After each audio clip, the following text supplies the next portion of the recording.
which will give us why we are chanting, I mean the knowledge behind it, and to do some service.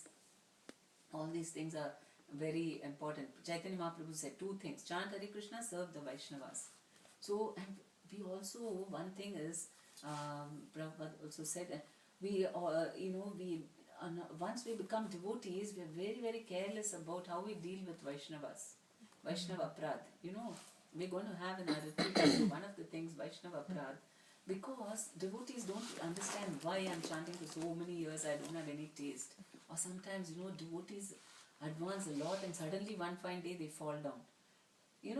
How can this happen? So people get disturbed. Oh, I don't know about devotional service.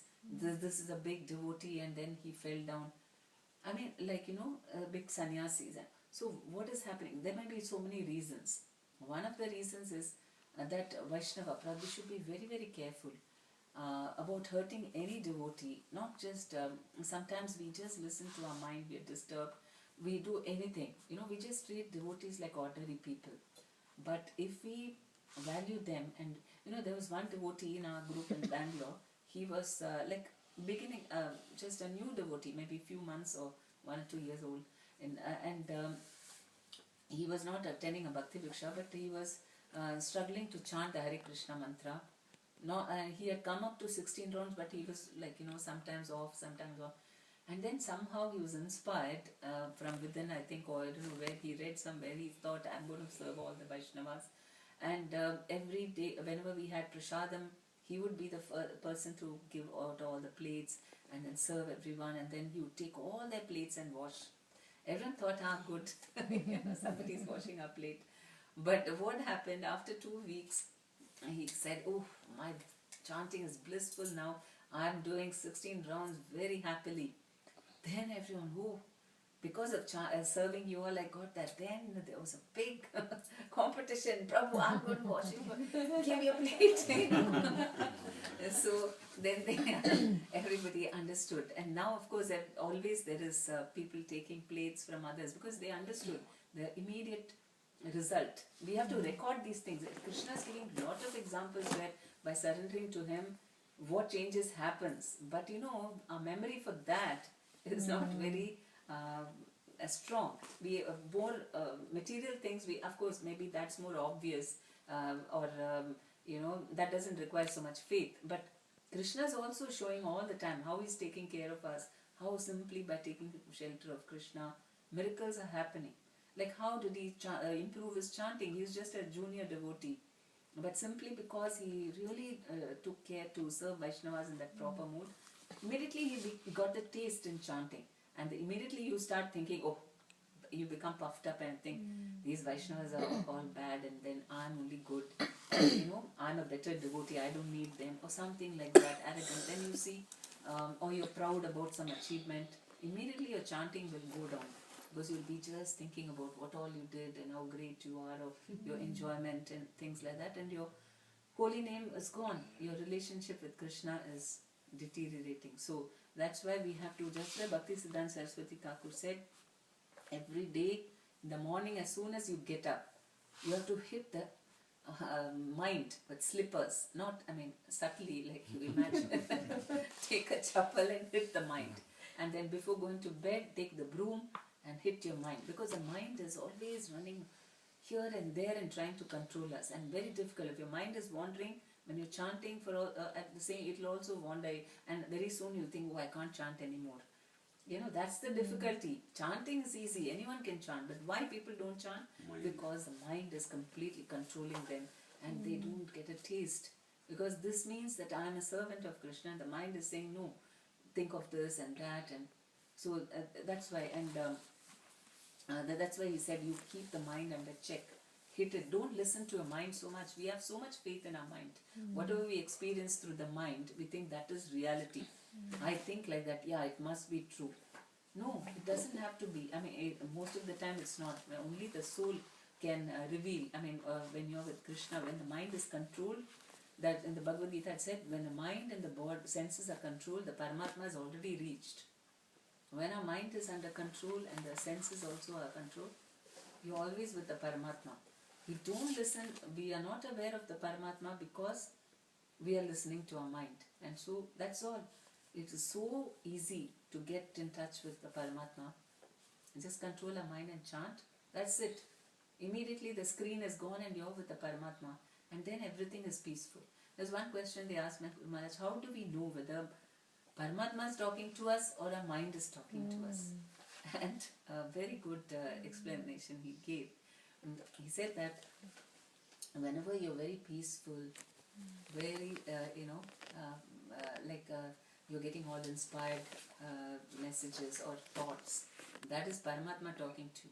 And whenever you're very, very disturbed and angry and this and that and passionate, that is not Paramatma, that's your mind. Very agitated, very simple, right? Very practical. So that is why we should not take decisions when we're very angry, when we're very disturbed, or this thing. Don't ever take any decisions and don't even talk to people. The explanation is good. I mean, when you are, let's say, in a dilemma and you have two thoughts, how do you know which one is Paramatma saying and which thought is coming from your mind?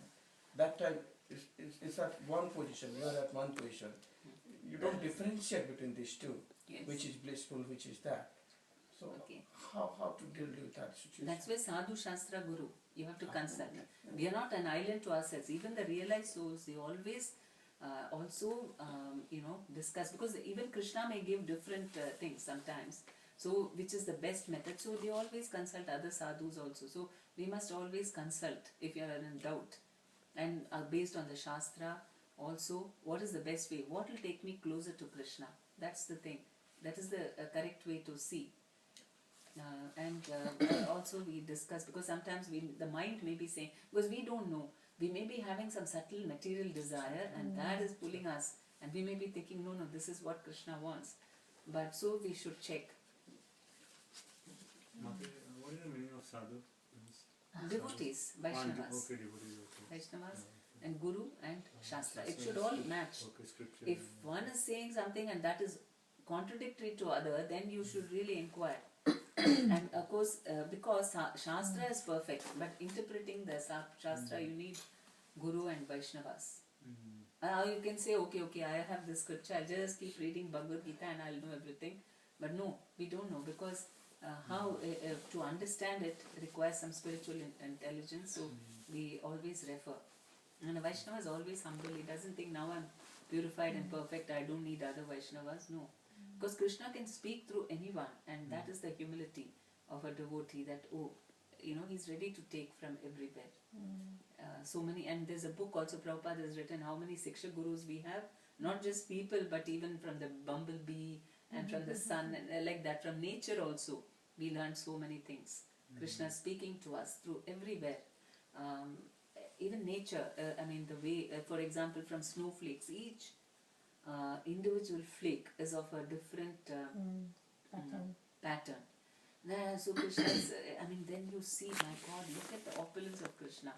Every variety, if you take a mango, how many varieties? How can we, how is this all happening? It's not by chance or accident. Everything is so beautifully created, so perfect.